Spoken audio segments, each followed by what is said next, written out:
I don't think Kate and William would want George to go to an all-boys school, not in this era. But Diana wanted him to go there because she thought if he doesn't go there, everyone will think he's stupid. As Prince George reaches the age of 11, he is approaching a pivotal moment in his education, where his next steps will be crucial in shaping his future. Prince George is now 11 years old, and he's coming to the time in his life. He's sort of a mini adolescent now, that he will have to face, the stepping up to the next stage of his education. And that means, sitting a lot of exams.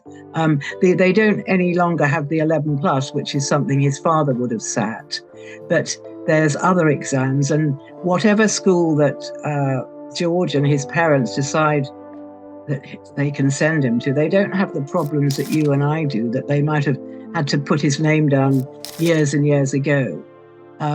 They will have their choice of schools, and they can look at as many as they like, and they don't actually have to make a choice nearly as early as anyone else would. So they have that advantage.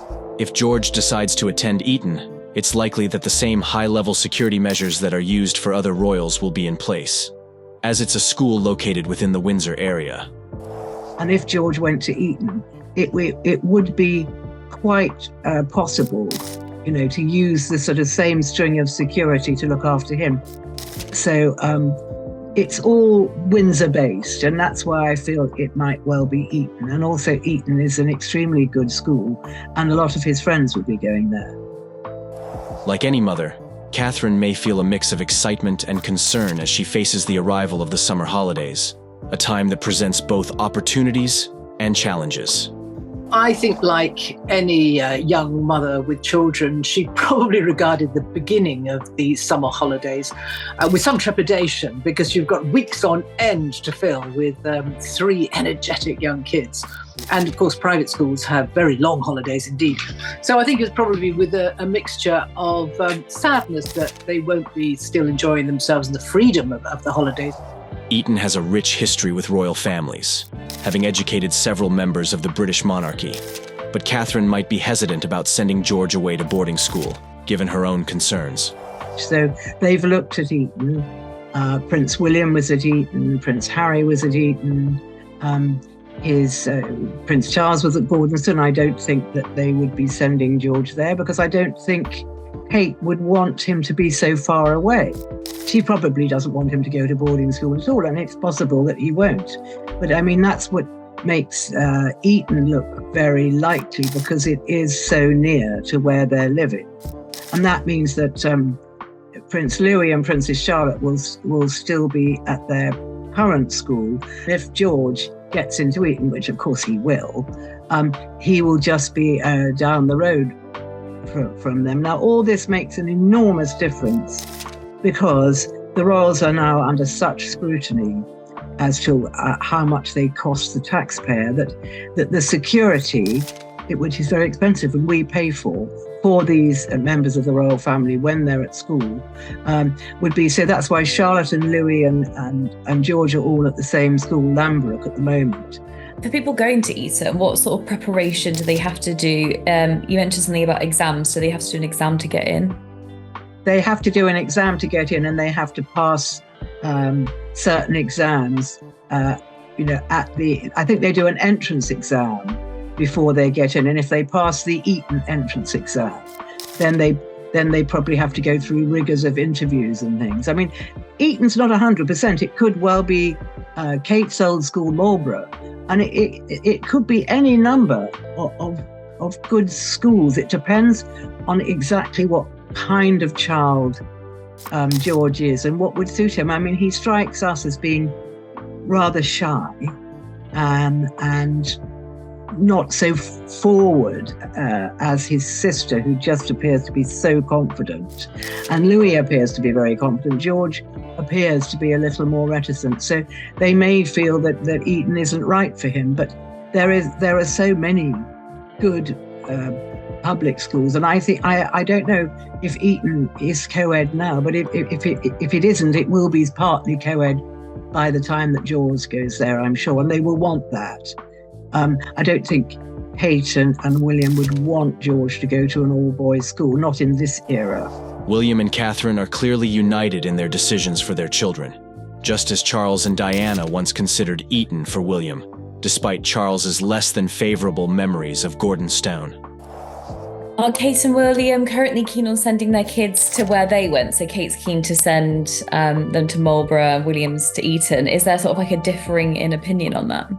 I think that, no, I'm sure that Kate and William are totally working in unison on it. I mean, Diana and Charles wanted to send William to Eton. I think Charles just did not enjoy his time at Gordonstown. He wasn't as bad as everyone makes out, but he didn't want to send his son away to a school so far away and on the Moray Firth. I think what they want to do is if their children are boarding, they want to keep them near, and that makes complete sense. That they are a family unit, and that makes it easier for everyone concerned.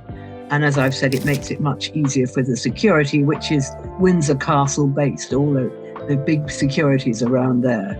So I think that although Kate might favour Marlborough, I'm sure that they would both agree that it will be whichever school is best for William. And there might be a school that we don't even know about that they've looked at. Yeah, apart from Eton and Marlborough, what other schools could be on the options for all of the kids, but George especially? I think that the world is their oyster in schools. I mean, there's no school that's going to refuse to have them. And they might want to go to, a more progressive school. They might want to go to a school, like a sort of lycée type school. They really have an enormous choice. But I suspect it will be a more traditional education because of the fact that they're members of the royal family, and they'll want them to know, the traditional things of history and geography and English and, as well as languages. They'll want them, and probably things like science and engineering would be high up on their list as well, because that is the way forward for them to know about those kind of things.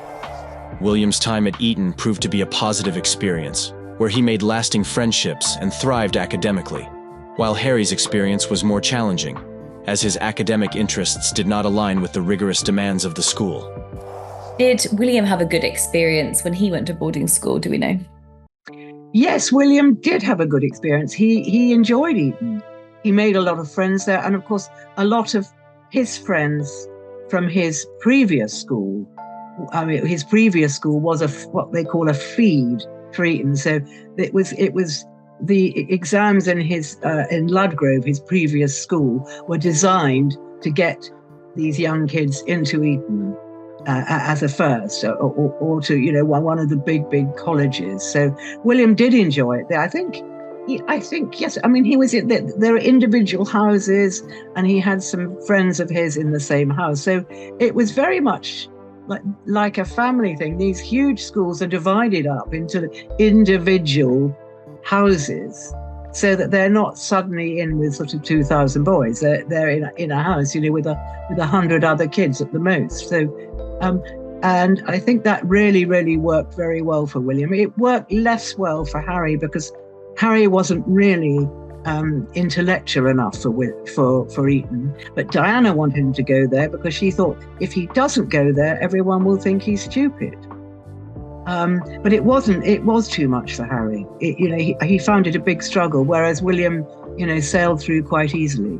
Do the kids work with any sort of tutors to get them in school, or do they just literally have the nanny helping them? And then obviously Will and Kate are very hands-on parents. Do you know if there are extra staff at all?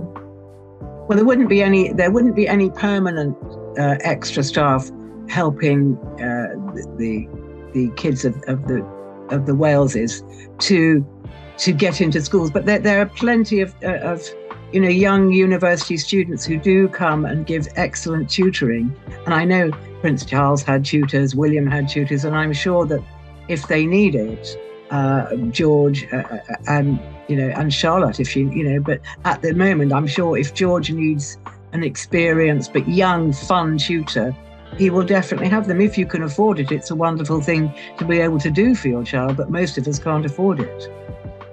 As the school holidays come to a close, Catherine might feel some relief, knowing that she can return to a more predictable routine, even if it means juggling the school run. Catherine might feel a measure of relief that the school holidays are finally over and she could do the school run and perhaps get back into bed for a few hours afterwards. And I think that's in common with most young women these days. But of course, for Catherine, undergoing the cancer treatment that she still is, as far as we know, undergoing, and having good days and bad days, as she herself has said, the holidays were probably a little bit taxing at times. Catherine and William are such outdoorsy people, and they brought their 3 children up to be equally sporty and loving the big outdoors, which is why they've spent most of the holidays up in Norfolk at Amber Hall. And they've gone to the beach and run around and have barbecues and all the things that they've normally done, as far as we know. That is the kind of life that Catherine thoroughly enjoys. I think, even the picture that was released of her standing under the tree, as she said, she was beginning to feel better, and telling us all about the cancer diagnosis. That showed that as she battles to get back to full health, I think nature and outdoors and gardening and any pursuit that involves fresh air and with her children is what she will have been doing.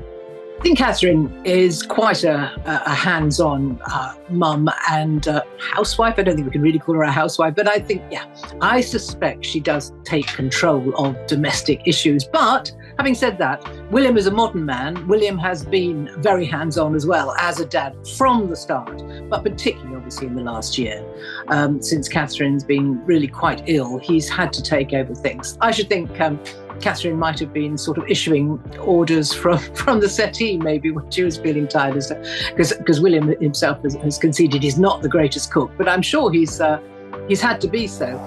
The support of her parents, the Middletons, has undoubtedly been invaluable to Catherine, allowing her and William to manage family life with added help when needed. Of course, they've had the Middletons, Catherine's parents, to help out a great deal, and they can call on help obviously if they want to, but they very much try to live a life as a family in their relatively small house, or it's called a cottage in Windsor Great Park, Adelaide Cottage, or at the much grander and larger Amber Hall. Even there, they don't like a lot of staff around, and if the staff are there, then it's all quite informal.